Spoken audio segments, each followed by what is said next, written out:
Tesla FSD version 14 is amazing, or at least that's what some folks are saying. Some other folks are saying other things, that it is crazy, it is dangerous, it is reckless, and it should not exist in any form, in any fashion, in any way. Why are they even trying? That's what we're going to explore today. We're going to get to the bottom of it. I got Randy Kirk here from the Wacky Randy Kirk Variety Hour over on YouTube. I'm pretty sure that's what his show is called. Yeah, and we're going to have a chat about the madness that is CNN. I'm Brian. Welcome to Futuraza. Oh, Randy, I showed you this article, and what a big dumb doozy it is. Tesla's self-driving tech keeps being investigated for safety violations, so why is it allowed? First impressions. First impression is, and I'm not 1,000% sure of this. I probably should have looked this up the other day because it came to my mind. I think that NHTSA has no choice. Mm-hmm. When they have individuals coming to them with accidents and they get X number of accidents of the same type involving the same part of the car, then they have to do an investigation. That does not mean that they go to the next step, which is to actually require the car company to come in and talk to them about what's going to be done about the problem. And then you get a final step, which would be some kind of a recall or a change in the way that the company needs to do business. So an investigation just means kind of like any other kind of situation in a legal way. There has been a flaw, there has been an accident, there's been a problem, and we need to check it out. Interestingly, there was a gentleman who worked for, and I think it was NHTSA, who reached out to his friend at the Tesla Owners Club of Michigan and said, I am getting bombarded with defect complaints from people who claim to own Teslas. What in the heck is going on? She said, well, what's bombarded? And he said, I get 50, 60, 100 emails a day about, and they all come in on of a particular theme, this one thing on one day, 100 emails. And what we were able to deduce is that it was a coordinated campaign where they would find anything that's remotely legitimate and then claim it was all happening to all of them. These people were not submitting VIN numbers. They didn't have the car. They were just very concerned. When you see somebody who's investigated 100 times and 100 times found there's no evidence, does that tell you there's too many crimes or too many investigations? Yeah, so I think I would be remiss if I didn't say that to a certain extent, NHTSA needs to do the investigations. Mm-hmm. Even whether or not, let's just take Tesla, let's use the example. So if Tesla FSD has accidents, people dying, people running into ditches, whatever, and they're turning those into NHTSA, NHTSA has the responsibility. That's what they're there to do, is to find out what's going on. Now, if it turns out that they've adjudicated it already and they say, look, we're perfectly happy right now with the way that Tesla does what they're doing with regard to the NAG camera, which was a big one. Then that's done. Tesla responded in a very adult way, and it's over. It's done. It's through. Now, it could turn out that sometimes a company would be running away from their responsibility and not providing the data they need to provide. But Tesla, as far as I know, from everything I've heard, I've never heard any reports to the contrary, is always forthcoming, providing them with what they need. So, I'm sure it'll happen again. Let's look at this bit of beauty here. Federal safety regulators are once again looking into Tesla's self-driving mode, the latest in a seemingly endless stream of investigations into the safety of the technology. Well, it may seem that way if you're an idiot. Last week, NHTSA announced at least the 6th. Is that seemingly endless? Is 6? Now, if we're talking marriages, that may be seemingly endless. But, okay, using the company's FSD or other driver assist features, right? Okay, so it's not FSD. You're you're including autopilot going back to incidents in 2018. This probe covers dozens of dangerous driving incidents, including blowing through red lights, driving in the wrong lane of traffic, and 3 accidents that resulted in 5 injuries out of 8 million cars. I added that last part for perspective. But there's little NHTSA or any regulator can do. That's because it's not regulators' job to approve the technology, only to rein it in if it causes problems. So if they can't rein it in, does that mean there is no problem? Because it sounds like it. Yeah. So If there was a problem, they'd rein it in, right? Isn't that what they're saying? yes, of course, that's always going to be the case. Of course, while you were talking, I was thinking to myself, the worst accident I was ever in personally was when a meat-driven car, cattle-driven car, Full meat driving. a meat-driving car, blew a red light and slammed into me at full speed. And I also know that one of the few tickets, okay, I've had a lot of tickets, but anyway, one of the tickets that I received in my life was for running a red light. And of course, the sun was in my eyes, is my claim, and probably was at least partially true. But anyway, yeah, so I think meat driven cars blow red lights. I also recall in San Francisco, in fact, going the wrong way on a one-way street and having the police officer pull me over, and kindly, because I was not from around there, allowing me to go free.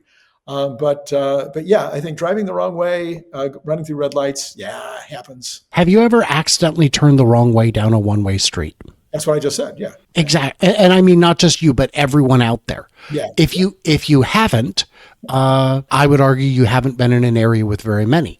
Now, I've never done it on a crowded one, but I have done it. You immediately go, oh my gosh, what am I? And you either whip a U-turn or pull into a parking lot real quick, turn around but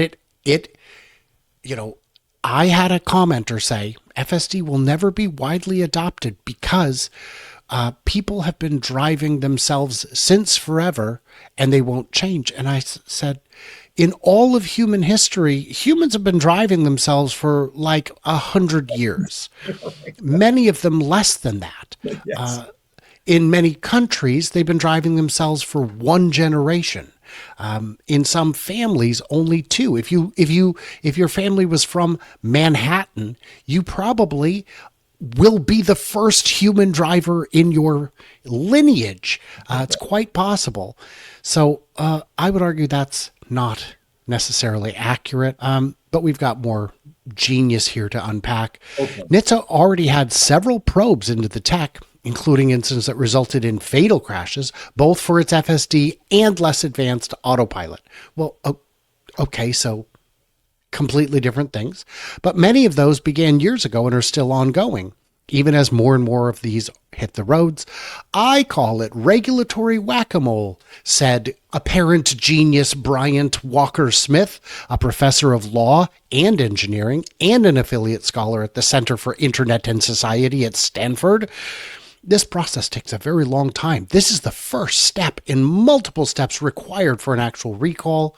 It's a regulatory process that isn't necessarily well aligned with the technological time frame. Randy, a question for you. Do recalls take a long time? Sometimes. But in this particular case, I think it is really different. So if you have a brake problem and the car is, it can be clearly seen that the car's brakes did not operate as they should. And there was, you've got 12 or 15 or 20 or whatever people that have had accidents or just, realize that their brakes weren't working. And it all turns out to be the same thing. The materials that were used were wrong, or the electrical gadget that made it work didn't work right. And you can start to see this trend. Then I think you can probably decide fairly rapidly. And the auto companies keep these meticulous records of lots. So they know when the lot of that raw material came in or the lot of that electrical component came in, and they can go, okay, this 100,000 cars was the lot that had this defective part, and you can make the change. With a full self-driving or even just the ADA on Tesla cars or any car, it's a lot more complex than that because you're talking about software. And you're talking about software that is being updated, upgraded like sometimes once a month, once every 2 weeks. Just this last week, we had 14.1 come out, and then 14.1.1 came out 2 days later. So if and once 14.1.1 is fully out to everybody, now every one of those previous cars is updated to the latest release. And so whatever 13.2 was doing is no longer relevant. Yes, that's also true. And I'm not convinced that this professor is an expert on regulation. If it's dangerous, it will be recalled, period. If people use the car wrong, it will not. I would argue that the Dodge Hellcat is a very dangerous vehicle, and you can verify it by looking at crash rates and ticket rates and all that. But that's because it's powerful, and the people who buy them drive them like absolute maniacs. So I don't think that's a defect. I think that's the feature that people wanted. Should it be recalled for being too fast and too many people crashing them? I don't think that fits with the philosophy of a recall. And I think that this professor is being deeply dishonest because he knows that by doing so, he gets quoted by CNN. Yeah. I had a friend of mine years ago who hated cars, but he did say he was really brilliant. And he said, listen, I can give you a car that nobody will ever get hurt in. Mm-hmm. It's called a tank. Mm-hmm. Mm-hmm. The mileage is not very good. You're going to pay a gas guzzler tax on it. And it's going to be, the visibility isn't great. Right. You could also do it a bunch of ways. You could make a car with foot thick foam walls instead, yes, and a maximum speed of 40 miles an hour. Right. So, yes, Tesla is not unique. Despite what most drivers believe about the safety of new cars, most of the regulation takes place after they're already on the road. NHTSA allows self-certification with standards that you self-certify or promise. And if there's not a standard specific to a given technology, then there's nothing to certify. And that's both true and misleading. We've had conversations about mirrors and how glass mirrors are required, but that's because there is a requirement on that. The technology over and above it is additional. We are all real-world guinea pigs in a century-long experiment introducing 2-ton vehicles that travel at speeds faster than we can comprehend. Okay, I can comprehend the speed of a car, but that's fine. Well, but also we are experimenting on whether microwaves from my microwave oven will cook my brain in addition to my food. We're experimenting whether is that what happened? No, whether the power lines that went behind my house when I was growing up might also cause, brain damage, or whether the phone that I'm holding up to my ear might cause brain damage. So that's been 3 different things that we've experimented with in my lifetime that a lot of people thought caused brain damage. And we had to kind of wait, and we were experimenting as a human guinea pigs while the statistics came in. But we could just stop doing all those things. We could stop progress, never do anything new. Right. And that's the alternative. It's, again, this is CNN. Limits to what safety regulators can do. They could set higher standards. You know what they could do is their job and set standards. Higher, lower. I mean, just establish them. But hey, let's not tell them how to do their job, right? To give the agency the authority to approve or reject a new vehicle or feature before it's introduced, the way the FAA does, would require Congress to change the law. And I don't think Congress is interested in doing that. Smith said that change isn't going to be made anytime soon. So this is just garbage. That's my conclusion on it. I'm going to get yours in a second. I do want to say, if you guys have thoughts on this, leave them in the comments. Subscribe to Randy too. He's out there hustling. He needs your love and support.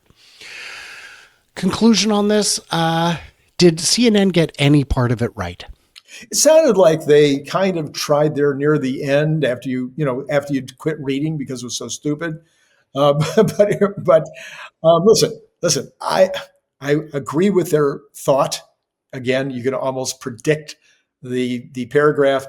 We have 40,000. We have 2-ton vehicles that we drive around at 80 miles an hour, and they're dangerous as heck. And so therefore, we need. It's a good thing, I think. And sometimes we're driving them around like, only feet away at 40, 50, 60 miles an hour. So I think, yeah, it's a good thing to have regulations. It's a good thing to have some kind of way to determine if there is errant parts or errant products or errant, service being provided. And that's true for my toaster as well. I'm okay with it. Um, and so I would agree that most regulations in terms of automotive safety are there for a reason. Most safety regulations are written in blood, as I understand. Oh, yeah. But what happens is as you pointed out very well in, I think on my show, and maybe on your own show too. I can't remember, but anyway, we talked about the mirrors for the big trucks, and it's it was a situation where the regulations need to be changed. And so, what the problem with the regulators is, well, there's so many problems, but they tend to be not interested in changing them. B, they sometimes are captured by the industry that they're regulating, whether that's actual graft or whether it's just friendships. And yeah, there's lots. So yeah, you've got some serious things to overcome when it comes to the regulators. Guys, in the comments, what do we miss? What do we misunderstand? Leave it. Subscribe, smack thumbs, do what you do, and stay tuned, stay juicy. I cannot wait to hear from you, clever robots on CNN. I don't think that's a good idea.